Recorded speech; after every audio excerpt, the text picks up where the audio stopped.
Festivali ndërkombëtar Shpirti i Ballkanit, i cili këtë vit zhvillohet në edicionin e tij të 8 në Korçë, ka rikthyer në qytetin juglindor atmosferën e valleve, muzikës dhe traditave folklorike të vendeve të Ballkanit. Artistë dhe ansamble folklorike nga disa vende të rajonit përmes kostumeve tradicionale, ritmeve dhe koreografive të tyre kanë sjellë një mozaik kulturash në rrugët dhe sheshet e qytetit. Festivali nisi me paradën Ngjyrat e Ballkanit, ku grupet pjesëmarrëse marshuan në hapësirat kryesore të Korçës, duke tërhequr vëmendjen e qytetarëve dhe vizitorëve. Kostumet shumë ngjyrshe dhe vallet tradicionale krijuan një atmosferë festive, duke e shndërruar qytetin në një skenë të hapur të kulturave të ndryshme. Mbrëmja e dytë vijoi me performanca artistike në skenën e festivalit në pazarin e vjetër të qytetit, ku përveç grupeve folklorike, publiku korçar ndoqi edhe koncertin e të ftuarës speciale Kamela Islamaj së bashku me Ritual Band. Drejtoresha e Artit dhe Kulturës në Bashkinë Korçë, Blerta Belliu, thotë se Shpirti i Ballkanit tashmë është kthyer në një aktivitet me rëndësi për jetën kulturore të qytetit, por edhe në një event që ndikon në promovimin turistik të Korçës. Shpirti i Ballkanit vjen në edicionin e tij të 8, një festival i cili takon eventeve jo vetëm kulturore, por dhe atyre turistike për Korçën dhe jo vetëm. Kemi filluar dje me natën e parë ku ka qenë parada e ngjyrave të Ballkanit, ku kemi pasur pjesë disa grupe nga shumë vende të Ballkanit, e më pas në skenën që unë kam mbrapa kanë performuar dy grupe muzikore, ka qenë e ftuar speciale Kamela Islamaj me Ritual Bands, e ndërkohë sot gjithë ansamblet që dje kanë paraduar në sheshet e qytetit, sot do të performojnë në skenën e pazarit vjetër. Për të vazhduar më vonë dhe që unë e quaj një bashkëpunim shumë interesant dhe shumë bukur në këtë edicion, një risi të këtij edicioni, Orkestra Simfonike e Korçës në bashkëpunim me orkestrën nga Katerini do të jenë së bashku për të ballafaqur dy kultura që na lidhin edhe më fort me njëra tjetrën. Shpresoj që ky festival t'ia arrijë qëllimit dhe besoj që Korça do të ketë një turizëm të mirë nëpërmjet këtij festivali, por dhe shkëmbim kulturash shumë bukura.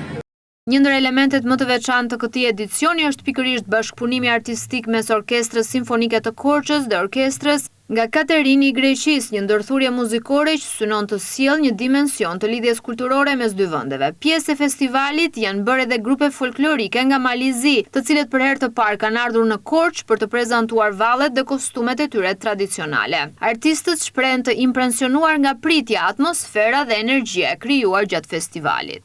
I'm from Montenegro and we're going to perform our choreography. Unë jam nga Malizi, do të performojmë koreografit tona. Dy koreografit tona quhen Crnagora dhe Crnogorka. Është shumë kënaqësi këtu dhe shpresoj që edhe ju të kënaqeni duke na parë. Pash grupin e shqiptarëve dhe më lanë pa fjalë, kërcejnë aq bukur dhe janë gjithmonë shumë të qeshur dhe allegro. Më pëlqeu atmosfera që krijuan, janë gjithmonë të lumtur dhe më pëlqeu çdo gjë nga kërcimi i tyre. Për disa prej anëtarëve të ansamblit nga Malizi, kjo vizitë është edhe një mundësi për të njohur nga afër qytetin e Korçës dhe traditat shqiptare. We are from Montenegro. Ne vim nga Malizi, do të performojmë dy kërcime. Ne kemi kostumet tona origjinale. Kjo është hera jonë e parë në qytetin e Korçës dhe jemi shumë të lumtur që kemi ardhur. Çdo gjë këtu është shumë bukur. Qyteti juaj është i vogël, por shumë i këndshëm. Atmosfera e festivalit është pasuruar edhe nga pjesëmarrja e grupeve nga Greqia, të cilët kanë sjellë ritme tradicionale greke përmes valleve. Për ta, festivale të tilla janë një mënyrë për të ofruar popujt dhe për të krijuar ura të reja bashkëpunimi përmes kulturës. Θα φορέψουμε χορούς λαϊκούς, ζεϊμπέκικο. Ne vim nga Selaniku dhe do të kërcejmë koreografi folklorike, zejbekiko, zorba, sirtaki. Jemi shumë të lumtur që ndodhemi këtu. Për ne është gëzim i madh. Urime organizatorëve dhe shpresojmë të vim sërish, sepse në këtë mënyrë ne lidhim kulturat tona të Ballkanit. Kjo gjë na lumturon dhe është shumë e bukur. Ishim në Korçë edhe vitin e kaluar. Rikthehemi sërish dhe është shumë bukur këtu. Përmes muzikës, valleve dhe shkëmbimit të traditave, Shpirti i Ballkanit synon të forcojë lidhjet mes vendeve të rajonit dhe njëkohësisht të pasurojë ofertën kulturore dhe turistike të Korçës.